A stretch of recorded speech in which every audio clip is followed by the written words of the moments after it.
सत्ता में बैठे हुए लोग हैं ना, युवा को सिर्फ चट्टी और बोरा जो ढोवाने का काम करते हैं, उन लोगों को अपना ताकत दिखा देने का समय आ गया है। तकलीफ होता है साहब, जब बिहार से बाहर हम जाते हैं ना, अब बिहारी मतलब गाली समझा जाता है ना, तो साला करेजा छलनी हो जाता है। नौकरी के लिए और चुनाव आता है तो वोट के लिए नेताजी पैसा देकर बुला लेते हैं, लेकिन जब जैसा चुनाव मिलता है उसे लात मार के भगा देते हैं। उसके जिम्मेदार कौन है?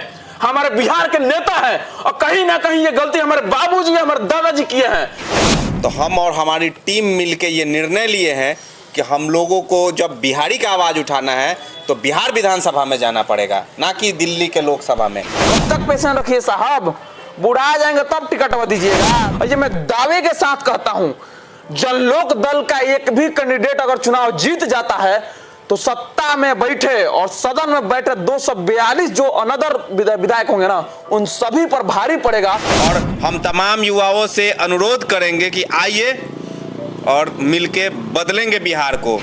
सत्ता की सहचर संघर्षी सपनों का टूटन क्या जाने, इन आत्म प्रवंचित बौनों का दरबार बनाकर क्या पाया, जो शिलालेख बन सकता था अखबार बनाकर क्या पाया।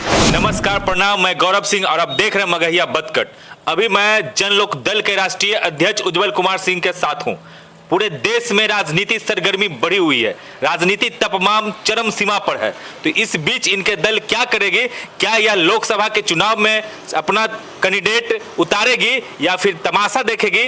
क्या कुछ आपके दल करने वाली है इस लोकसभा इलेक्शन में? बहुत बहुत धन्यवाद गौरव जी। हमारी दल जिस दिन लॉन्च की गई थी उस दिन हम क्लियर कट किए थे कि हम लोग लोकसभा का चुनाव नहीं लड़ेंगे।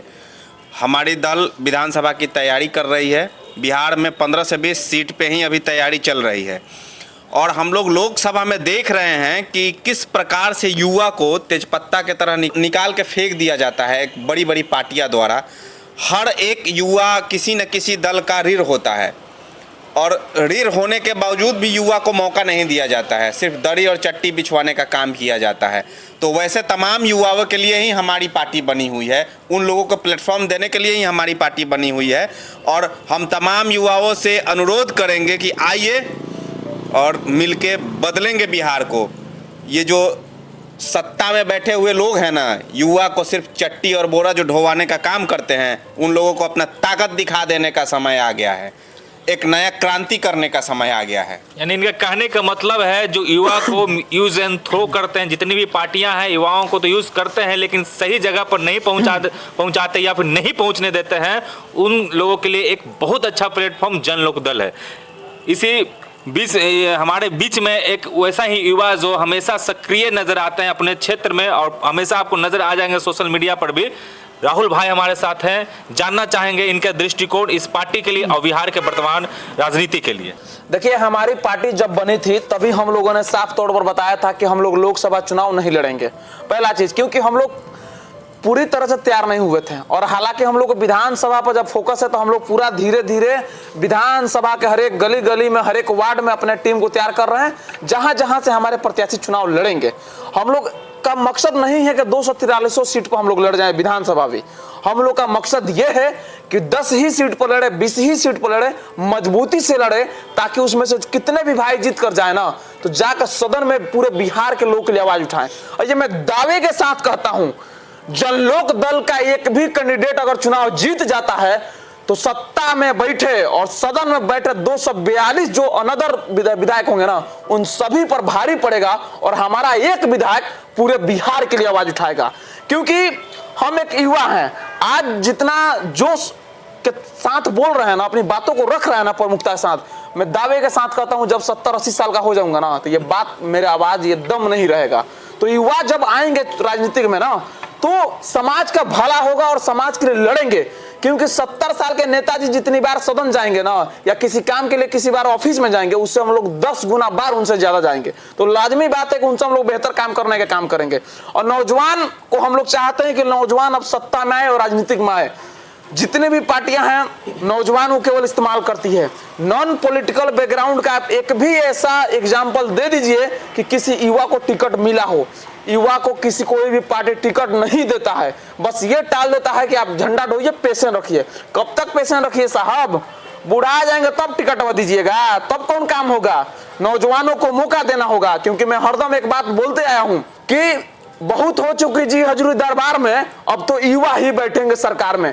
हर एक पार्टी युवा की बात करती है, लेकिन जब टिकट देने का बात आता है ना तो युवा को ये लोग भूला जाता है। आप लोकसभा में एग्जाम्पल उठा के देख लीजिए, मोदी जी आते हैं बिहार में तो युवा मित्रगण, युवा साथीगण कहते हैं जितने भी नेता हैं, लेकिन युवा के तेजस्वी तो दिन भर युवा कर रहे हैं। चिराग पासवान दिन भर युवा कर रहे हैं। कई को युवा को टिकट दिए हैं साहब, टिकट उसी को देते हैं जो घर विदेश में कमा रहा है, चाहे बड़ा बड़ा फैक्ट्री खोल के बैठा है, आएगा 5 करोड़ रुपए देगा, उसको टिकट मिल जाएगा। लेकिन हम जैसे युवा कहाँ जाएंगे जो लड़ रहे हैं दिन रात समाज में? हम जैसे युवा को कब मौका मिलेगा? यानी आपका कहने के साफ साफ मतलब है कि जो लड़ रहा है समाज के लिए, जो मर रहा है समाज के लिए, जो यातनाएं झेल रहा है समाज के लिए, उन सभी को पार्टियां भूल जाती है और उन्हें टिकट देती है जो व्यवसायी वर्ग के होते हैं, जो पैसे वाले होते हैं, पैसे फेंकते हैं और टिकट पाते हैं। ये आपने सभी दल पर यह आरोप लगाया, तो क्या आपका दल इससे वंचित रह पाएगी भविष्य में? हमारे दल से जो लोग भी चुनाव लड़ेंगे, लोकसभा बीतते बीतते हम लोग जितने भी प्रत्याशी हमारे लड़ेंगे, हम लोग अभी से चिन्हित कर लेंगे। हम लोग अंधेरे में किसी को नहीं रखेंगे। जो भी मजबूती से क्षेत्र में काम करेंगे उन लोग को हम लोग 2 से 4 महीने में चिन्हित कर कर केवल उसी विधानसभा पे हम लोग को टारगेट रहेगा कि उसी विधानसभा में काम हो, उसी विधानसभा में हम लोग उस अपने प्रत्याशी जो है उसको मजबूत करें, ताकि विधानसभा ज्यादा ज्यादा हमारे साथ ही पहुंच सके। हमें लालच नहीं है कि पूरा बिहार पर राज करें, क्योंकि हम राज करने नहीं आए हैं, सेवा करने आए हैं। एक दिल में जज्बा है, बहुत तकलीफ होता है साहब जब बिहार से बाहर हम जाते हैं ना, अब बिहारी मतलब गाली समझा जाता है ना, तो साला करेजा छलनी हो जाता है, तब समझ में आता है साला कितना गाली है बिहारी। दिल रो देता है साहब कि बिहारी मतलब गाली समझता है सब।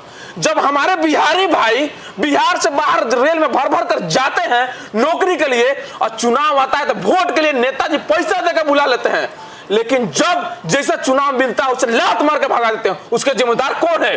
हमारे बिहार के नेता हैं, और कहीं ना कहीं ये गलती हमारे बाबूजी, हमारे दादाजी किए हैं, जिसका भुगतान हम लोग कर रहे हैं। लेकिन हम लोग ऐसा एक दौर लाएंगे कि जब हमारा बेटवा सियान होगा ना, उसको ये दर्द नहीं झेलना पड़ेगा। एक सवाल आपसे है कि लोकसभा में आप लोग अपना कैंडिडेट क्यों नहीं उतार रहे हैं? इसके पीछे की वजह क्या है?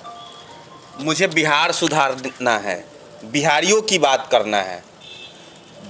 गरीब गुरबा पिछड़ा जो लोग हैं, गांव देहात में रहने वाले, उन लोगों का आवाज़ बनना है। उन लोगों का आवाज़ बनने के लिए बिहार विधानसभा में जाना है। तो हम और हमारी टीम मिलके ये निर्णय लिए हैं कि हम लोगों को जब बिहारी का आवाज़ उठाना है तो बिहार विधानसभा में जाना पड़ेगा, ना कि दिल्ली के लोकसभा में। इस वजह से हम लोग निर्णय लिए हैं कि हमको अपना पहले घर सुधारना है, उसके बाद देखा जाएगा क्या करना है। तो फिलहाल हम लोग सिर्फ विधानसभा में फोकस्ड है, लोकसभा चुनाव लड़ने का निर्णय इसलिए हम लोग टाल दिए। साफ साफ कहने का यहाँ पर मतलब है कि अब जो नई पार्टी जो अब आ रही है बिहार में, वो सब कुछ परिवर्तन करने वाला है और अपना जान लगा देने वाला है। अब यहाँ की जनता तय करेगी इस पार्टी को किस मुकाम तक पहुँचाएगी। अंत में इतना ही कहना चाहते हैं, सत्ता की सहचर संघर्षी सपनों का टूटन क्या जाने, इन आत्म में प्रवंचित बौनों का दरबार बनाकर क्या पाया, जो शिलालेख बन सकता था अखबार बनाकर क्या पाया। यह जो बिहार राज्य है, हमारा राज्य है, वह शिलालेख बन सकता था, पूरे देश में सबसे पहला राज्य बन सकता था हर एक चीज़ में, चाहे वो आर्थिक उन्नति हो, सामाजिक उन्नति हो, हर एक चीज़ में, या फिर सनातनी उन्नति हो, हर एक चीज़ में हमारा बिहार सबसे टॉप था और टॉप रहता। इसको अखबार बना दिया गया यहाँ के राजनीतिक पार्टियों के द्वारा। तो अब कुछ युवा आए हैं, कुछ बौद्धिक लोग आए हैं, अपना एक अलग आइडिया लेकर आए हैं बिहार के उन्नति के लिए, प्रगति के लिए। तो आप लोग का आशीर्वाद कितना मिलता है ये तो समय बताएगा। आप देख रहे थे मगहिया बतकट और मैं गौरव सिंह। बहुत बहुत धन्यवाद।